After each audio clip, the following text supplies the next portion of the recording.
College पहुंचते ही पायल की आंखें खुली की खुली रह गई। सूर्यनगर की छोटी सी गलियों से निकलकर वो आज मुंबई जैसे बड़े शहर में अपनी इंजीनियरिंग के सपने को जीने वाली थी। कॉलेज का पहला दिन बहुत ही शानदार रहा। पायल अपनी 2 रूममेट्स के साथ घुल मिल गई थी। उसे लगा ही नहीं था कि घर के बाहर भी कोई फैमिली हो सकती है। पर हॉस्टल में आकर उसे पता चला कि सिर्फ खून के रिश्ते ही अपने नहीं कहलाते, दिल का रिश्ता भी अपना होता है। पायल अपनी दोनों रूममेट स्वाति और सुमन के साथ बहुत एंजॉय कर रही थी। साथ खाना, कॉलेज जाना, पढ़ाई में एक दूसरे की मदद करना। ऐसा लग ही नहीं रहा था कि पायल वही लड़की है जो कभी अपने घर से दूर नहीं गई थी। खैर, ये बात जानकर पायल के घर वालों को बहुत खुशी हुई कि वो हॉस्टल में अच्छे से एडजस्ट हो गई है और उसे घर वालों के बिना वहाँ अकेला महसूस नहीं होता।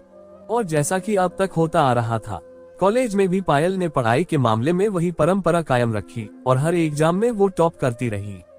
बेटी का रिजल्ट देखकर पायल के माँ बाप को अपनी बेटी पर और गर्व महसूस होता। पायल अपने आप को कॉलेज में बहुत रिजर्व रखती थी, न किसी से ज्यादा बातचीत, न ही ज्यादा दोस्ती। कॉलेज से हॉस्टल और रूममेट के साथ थोड़ा हंसी मजाक। अपने कॉलेज में पायल की छवि एक पढ़ाकू और काम बोलने वाली लड़की की थी। लोग अक्सर उसके पास तभी जाया करते थे जब किसी को कोई नोट्स चाहिए होता था। पायल अपनी इस छोटी सी दुनिया और 2 दोस्तों सुमन और स्वाति के बीच बहुत खुश थी। और देखते ही देखते प्लेसमेंट का दिन भी आ गया। वो दिन जिसके लिए सभी स्टूडेंट्स हर सेमेस्टर में जी जान से पढ़ाई करते थे ताकि एक अच्छी सी कंपनी में उनको नौकरी मिल जाए। और प्लेसमेंट्स के रिजल्ट फिर से ऐतिहासिक थे। वो भी क्यों न, इस साल पायल जैसी होनहार लड़की जो प्लेसमेंट में बैठी थी, जो कि बचपन से ही रिकॉर्ड्स बनाने के लिए मशहूर थी। जहां बाकी स्टूडेंट्स एक ही कंपनी में नौकरी पाके फूल नहीं समा रहे थे, पायल के पास 3 कंपनियों का जॉब ऑफर था। उसके आंखों में पानी भर आया था। वो सपना जो पायल और उसके पापा ने साथ देखा था, साकार जो हो गया था। वो कॉलेज से दौड़ती भागती हॉस्टल आई और फोन करके जैसे ही ये खबर अपने पापा को सुनाई, मेजर साहब की खुशी का ठिकाना न रहा। उन्होंने पायल को जोर से शाबाशी देते हुए कहा, जियो बेटा। पायल को उसके दोस्त, क्लासमेट्स, प्रोफेसर और रिश्तेदार बधाई देते नहीं थक रहे थे। और देखते ही देखते अपनी डिग्री पूरी होते ही पायल को कंपनी से ज्वाइनिंग लेटर आ गया और फिर वो चल पड़ी अपने सपनों को और ऊंची उड़ान देने। माँ बाप खुशी से फूले नहीं समा रहे थे। आखिर बेटी इंजीनियर साहब जो बन गई थी। अभी पायल ने पंख फैलाने शुरू ही किए थे कि तभी उसके लिए शादी का एक रिश्ता आ गया। ये बात चौंकाने वाली जरूर थी, पर उससे भी ज्यादा डैक इस बात का था कि उसे माँ बाप ने भी इसके लिए हामी भर दी थी। हालांकि सिर्फ नाम के लिए ही सही उससे उसकी मर्जी पूछी जरूर गई थी, पर एक ऐसी लड़की जो हमेशा अपने माँ बाप की हाँ में हाँ मिलाती आई हो, वह यहाँ ना नहीं कह पाए। शायद वो अब भी इसी गलतफहमी में जी रही थी कि जिस तरह बचपन से ही बिना उसके बोले ही उसकी हर इच्छा समझ ली जाती थी, शायद इस बार भी लोग समझ ले। पर किस्मत को शायद कुछ और ही मंजूर था। पायल जब तक इस स्थिति का कुछ हाल निकाल पाती, तब तक उसकी शादी हो चुकी थी। वह घर जो उसका अपना था, जहां उसका बचपन बीता था, जहां वह बड़ी हुई थी, वो घर अब उसका अपना ना रहा। अब वो घर उसके माँ का घर बन चुका था और उसका ससुराल जो उसके लिए बिल्कुल नया था, एकदम अनजाना सा, ये अब उसका अपना हो चुका था। ये पहेली पायल के लिए अजीब तो थी, पर अब वो इसमें उलझती ही जा रही थी। शादी के बाद जैसे चीजें अचानक से बदल गई थी। उसे ऐसा लगने लगा था जैसे उसकी डिग्री, पढ़ाई, उसका इतना गुणी होना, सिंगिंग, डांसिंग, पेंटिंग, ये सब में अव्वल आना, इतनी अच्छी नौकरी करना उसके ससुरा वालों के लिए कोई मायने नहीं रखता था।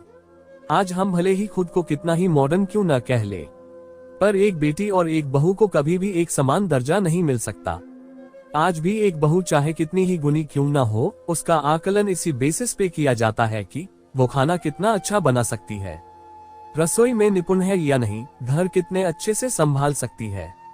आज भी एक बहू की आमदनी से ज्यादा जरूरी हमारे समाज के लिए यही है कि वो कितने कम पैसों में घर का खर्च चला सकती है, घर वालों का ध्यान और जरूरतों का ध्यान कितने अच्छे से रख सकती है। सास के ताने सुनने अगर एक बहू घर में सुबह सुबह सबसे पहले उठ जाए तो ही वो संस्कारी कहलाती है, और अगर न उठे तो माँ ने क्या सिखाया है ये सुनने पड़ते हैं।